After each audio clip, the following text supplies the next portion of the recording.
All right, well, welcome everyone, and welcome home, Christian Covington. We'll start this on time. We're in the TELUS Virtual Media Center. As announced yesterday, Christian coming home 9 years later. It's exciting. Drafted by the Lions in round 6 back in 2015. Right before that, I suppose it would have been drafted by the Houston Texans. Over 100 NFL games under his belt, 4 playoff games as well by my count. And as you'll hear, he's excited to add this to his already impressive football chapter. We're going to pretty much get going with questions here. So those interested in getting in, use the raise hand feature or the chat feature if need be. And given the attendance and the excellent interest here today, we ask that just limit it to one plus a follow-up, at least to start. So I don't see any hands up here, but JC Abbott, 3 Down Nation, if you want to bat lead off here. Sure thing. I can go ahead. So Christian, you're not the first big name former NFL player to come back to Canada in the later stages of your career, but certainly it's unusual for a guy to spend so long in the NFL and then come back to the team that drafted them or come to the team that drafted them. What went into this decision for you? Why was it important for you to make that move and come home? No, very good question. It took a lot of prayer. It took a lot of good talks with my family. Both my parents, Natalie and Grover, they were very influential. They've been influential my entire football career, and I've leaned on them so much. Obviously, a lot of you guys know who Grover is. A lot of discussions took place within the Covington household, and I had to lean on a lot of it. I had to lean on a lot of people with regards to the state of my career. I'm going into my 10th year playing professionally. I just turned 30. I know for the most part, I have so much left in this tank. My dad played until he was 36, and God forbid, and he played until he was in his mid 30s, and God forbid any injuries, barring me from doing the same. I know it's in my blood. I know I have the determination and the will to be able to continue what he did with his longevity, and that's something that I've been wanting to continue on, just with the prolonging of my career. And so it took a lot of it took a lot of faith, it took a lot of questions, and it took a lot of guidance to lean into the right people. And for the most part, I just missed playing football. That was the main thing for myself. The previous 2 seasons ago, my season was cut short by a pec injury. Last season was a very trying season for me mentally, emotionally, just because it was the first time, being, on a practice squad roster, just not being able to even see the field by any means, knowing that, and, especially when you've been doing, you've been playing a game for so long, when you've been, able to compete at the highest level for so long, and when you know that your talents are, still what they are cracked up to be. It took that time for me to just, it gave me this opportunity. This past offseason gave me the perfect opportunity to be able to lean into family, to lean into prayer, and to realize, what, I'm not done with this game.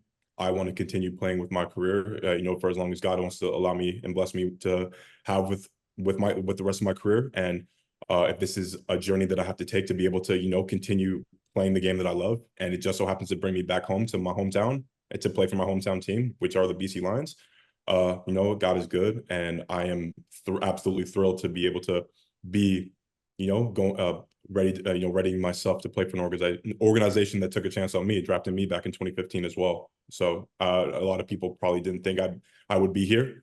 I just want to be the one to say, I'm glad I'm here. I'm ready to work. I'm hungry as ever. That's really my biggest thing. I have so much football left in me, and this is just this is not me I'm finishing my career in the CFL. Oh, this is the end for me. No, I'm still going. I'm only 30 years old. I'm in the best shape of my life right now. I'm down to my high school playing weight. I'm no longer in the 300s. So I'm motivated. I'm determined. Some people have speculated, with your age and the Grey Cup coming up, this seems like sort of a storybook type of ending possibility, but you seem to think you're going to play for several seasons here. Is that where your mentality is at? You're long-term CFL right now? I'm long-term football. Whatever God leads me in that direction, if it's continuing with the BC Lions, you know, I accept that. If it leads me down another path, I accept whatever the journey that you know, that lies ahead of me, whatever the path turns out to be. I am ready. But I just know that football is not done with me, and I'm not done with football. And I am just so happy to be able to continue that in my hometown with the BC Lions. Like, it's just honest. It's still a dream come true to be able to have that feeling, to have that excitement, to know that I'm coming home. Excellent. Thank you, Christian. Thank you. Thank you, JC. Let's go to JJ Adams from Post Media. Hey, Christian, welcome back, man. Thank you. You touched on it, you know, not playing since you tore your pec. What were those years like for you? You said it was a really tough struggle for you mentally, emotionally, you know, leaning on your faith. Can you take us through those seasons? It was humbling. You know, I pride myself on, you know, I've been blessed in the regard of being able to bounce back from injury. I'm blessed and fortunate to never have had never had any major injuries. All my injuries have just either been like, you know, thumb, or muscle things, where muscle injuries where, you know, I can bounce back just like that. And every injury I've ever had I've been able to bounce back in like half the recovery time. So I've been blessed and fortunate in that regard. However, after that moment of being able to rehab, and then going to Detroit, and then coming back to the Chargers this past season, it was a test on my mental. It was a test on my mental state, because it was just like, you know, I took that as a challenge to be able to, you know, test myself to see how much I really love this game. At the end of the day, it's like, you know, a lot of people are gonna, you know, call it quits. A lot of people were just like, you know, let it, you know, woe is me. But it's just like, it's just one of those things where this is a beautiful game that's blessed me and my family so much. And that fire and that passion has never gone away. And you know, the opportunities you know, presented itself for me to be able to play in BC, and I wanted to take full advantage of that. And I mean, to me, it was just a no-brainer to be able to, you know, come back and just get back into playing the game that I love. And that's at that point, you know, I'm thankful for BC for, you know, doing that for me. I'm sure you're going to bring back, you know, a lot of memories from your time in the NFL. Going back to Houston, did you ever figure out why J.J. Watt gave you a friendship? I knew this was coming. You knew it was coming. I knew this potato question was coming.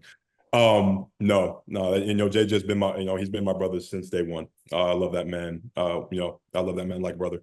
And to this day, do not know. I wish I had an answer. I wish I had an answer for you. I wish I could tell you where that potato is. But no, like, at the end of the day, like, that's you know, that's that was just, it's a mark about the type of man that he is, and the type of teammate that he is, that he's able to do something that just like leaves, you know, he leaves that mark on you, whichever way he can. And I'm being grateful to, you know, lean on him over the years as well. So yeah, I love that man. I'm glad I could ask the expected question. Welcome back. Thanks, sir. Thank you. Thanks, JJ. Ben, did you have your hand up there at some point? I guess. No, I didn't, Matt. I was just throwing a laughing emoji in there after that question. Okay, I see. So it looked a little different. That was one. That's good. Oh, no. I'm just here to listen. I don't have any questions today. Thanks for having me. Nice to meet you. All good. Didn't want to exclude you. Thanks. Oh, no, you're not, Matt. Not at all. JC, Thanks, go ahead. Yeah, Christian, I'll just ask, the Grey Cup being in Vancouver this year, obviously your dad has won one. You grew up watching this team. Does this make this return extra special? Is there extra motivation knowing that you can help this team potentially win a Grey Cup at home? There's always motivation. I've been eluded from a championship since college, and I've just been, you know, I've been blessed and fortunate to win a ring in high school, blessed and fortunate to win rings at university. But yeah, no, it's been a while for me to be able to be in the playoffs and to be able to, you know, fight for a championship of any kind. And so the fact that the Grey Cup's coming back to Vancouver, my dad won in '86 in Vancouver. Yeah, I mean, you spin that however you want to spin it. I think that timing is perfect. I didn't plan it to be this way. God is good in that regard, but I hope for the best. I wish for the best, and I'm going to do whatever it takes to help my team, to help this team, to help this defense, to help this defensive line, succeed in the areas that we can. And obviously, the end goal, the end result that we want to have is a Grey Cup championship. So that is my goal at the end of the that is my goal at the end of the day, and that's what I'm striving for. That's what I'm working hard for, and I want to be able to. At the end of the day, I want to be able to be the best player that I can be, the best teammate that I can be to my fellow guys on the team. And I just want to be able to bring whatever experience that I can, whatever help that I can, to this already great team. And I know this is obviously, guys are motivated more than ever. And I just say that, what, if it's lining up right now to be this way, why not? You mentioned you're down to your high school playing weight. I guess two parts to this question. What is that right now? And was that a conscious decision for you to sort of shape your body into more of a CFL style of defensive lineman? I've been I was basically, the last season I was like hovering around 315 during the NFL season, and it's just a weight that I've just never been comfortable being at. So I took it upon myself that this off season I was just gonna go all out. I just wanted to be able to get in the best shape as possible. Eat the best I've ever eaten, train the best I've ever trained, and I'm down to 280 right now. So that's where I'm at right now. I feel great. I feel fast.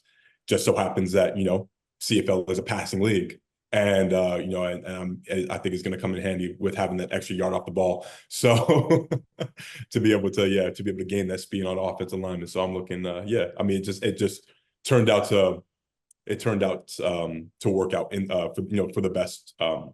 It turned out to work itself out for the best outcome in this regard. So I'm feeling fast, I'm feeling strong, I'm feeling great. So I'm ready to training camp's in 10 days, right? 10 days or so. So I'm looking forward to it.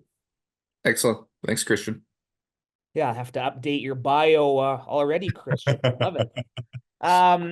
We'll go back to JJ. Anyone else wants to get one in, now's the time. Get those hands up. And I see Farhan in the home studio there before his television interview. So Farhan, we should get you in first, as I see on X that you have an interview coming up somewhere else. So there you go. Farhan, then JJ. You going to wear number 77? We'll see. Man, I'm wearing it. I wear this now. My dad, he gave it to me a few years ago. I wear it proudly every single day. Everybody will just have to wait and see. Yeah, I mean, how much of continuing that legacy with what your dad did has led you to this? Oh man, pressure's on, right? But no, he's my man, Grover Covington. What a man, what a gentleman, what a father, what a coach. I will say, he's been instrumental. Obviously, Farhan, that for you know that since I was a kid. So he's been with me every step of the way, and he's been with me, throughout my days at VC, throughout my days in university, and obviously continuing to be with me in Houston during my time in the NFL. So he's been with me every step of the way. He knows he's thrilled to have me in this league. He's thrilled to have me, be able to play in front of my hometown, to be able to go back home. I know what this means to him, and at the end of the day, he knows that at the end of the day, he's just proud that I've been able to do what I've been able to have the career that I've had so far, and the fact that I'm able to come into this league and continue. I want to be me at the end of the day. I want to be Christian Covington, but I know what the Covington name holds in the CFL. I know what this man has done in this league, but at the end of the day, I know I don't want to disappoint. But at the end, but also this is also my journey as well. So I'm looking forward to helping out the team and dominating when I can. So that's my goal. I know that you're focused on this season, but it sounds like you haven't closed the door on the NFL if things go a certain way this offseason. Are you looking at it that way, or are you trying not to look that far ahead? Right now, my focus is BC Lions. I'm grateful to the organization for allowing me to come back home.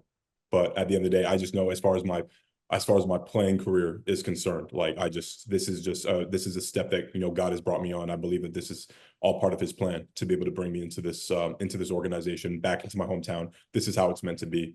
I'm happy it's playing out this way, because at the end of the day, my love for football hasn't gone away. It's never going to go away. I know I can play. I know I have so many years left in the tank. As I said, this is the best I've felt in so long. So I am just looking forward to the opportunities that football still has available for me. And I'm just so glad that, BC is allowing me to continue, taking part in those dreams. All right, let's go to Barry DeLay from Global and then JJ before we're finished. Barry, go ahead. Thanks, Matt. Christian, do you expect there's going to be a learning curve for you, or is football just football, going from NFL to CFL? A lot of different, obviously different roles. How do you think that will play out? No, great question. Obviously, there's going to be a learning curve just because it is, football is football. Yes, that is true. However, the CFL is the CFL and the NFL is the NFL. So I know there are different rules. I know that there is a certain style to the certain style of play that I'm going to have to get adjusted to. But at the same time, too, I grew up watching the BC Lions. I grew up watching the CFL. I grew up watching both CFL and NFL. I know that I just know my first snap. I just know my first snap in training camp, I'm probably going to line up right beside the ball. I know I'm going to be an inch off. So I'm already having to get that out of my head right now. So it's going to take some time, but at the end of the day, this is a game I've watched my entire life. I know the rules. I know, 12 on 12. I can go 2 and out rather than 3 and out. I know the 1 point touchback rules, bigger field, wider field. Bigger football. At the end of the day, Ryan Rigman, he let it be known with regards to my conditioning. It's like, hey, that play clock is faster. So you're going to have it's a passing game. And once we get going, you're going to have to get lined back up real quick. So, it's this, it's one of those, it's a challenge in itself that I look forward to embracing come training camp, but it's a thing that I know that I'll be able to get right away. And just one more, you're obviously got a lot of spotlight on you this year, I think. Do you embrace, being the local kid who's come back from the NFL? Do you want to, be a guy who's out in the community and really, promoting the Lions and this season, and you coming back here? Yeah, I want to do whatever I can to help this team, whatever I can to showcase that this game is so much bigger than myself and so much bigger than us players. At the end of the day, that's something that I've lived that my entire career in the United States.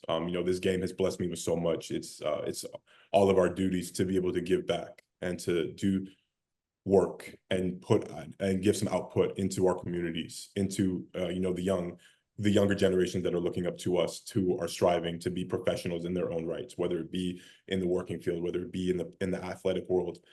So this is just something that I embrace fully. At the end of the day, I'm a BC Lion, and I'm looking forward to whatever way I can help out this team on and off the field. At the end of the day, that's my duty. Awesome. Thanks. Thanks, Barry. Okay, JJ, we'll wrap it up with you.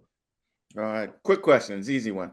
I know you grew up watching the team. I know you've kept an eye on the team over the years. But how closely have you watched this defense over the past few years? Do you know what its strengths and weaknesses are, where they need help, how you can fit in, all that jazz? Well, I know this team has been an offensive explosive power for a couple of years, and they've been able to handle themselves on all 3 phases of the game. It's in itself. I do personally, I can't wait to, get with the coaching staff, get with my teammates, get my hands on a playbook and actually get, into the film room to actually truly dive deeper into the needs of the team, the areas that we lack, the areas that we are strong in, and the areas that we need to address in whatever fashion, whatever way. So that part I have to do. I have to do it. My part, my job has to take place in that regard. But no, I know that I've been informed, and I've been talking to a lot of people with regard to the talent on this team, and it's a fast and explosive team. And at the end of the day, I want to impart any wisdom, any knowledge, my own strengths to the game, my own strength to this team, my own strength to this defensive line. At the end of the day, I'm willing to do whatever it takes, learn whatever it takes, and help out in whichever way at the end of the day to win a Grey Cup. Last thing, where are you going to be living this year? TBD. I've had plenty. I've had a lot of family members and everybody saying, "Oh my god!" Like everybody just reached out to me right now saying, "We have a room for you. We have, hey, you can." I'm like, but I will get that all squared away once I'm up there. But it's but at the end of the day too, that in itself is a blessing to feel love and to feel loved, and to feel that welcome home from just so many from so many people. So it's been a blessing this past day. So I'm looking forward to coming back home. Excellent. Well, welcome back. We'll see you on the field soon. Thank you. Thank you, JJ. Thank you, everyone. Thank you, Christian, especially. Thanks, Exciting couple of Appreciate days, it. no doubt. And we'll be doing this throughout the year, starting in Kamloops.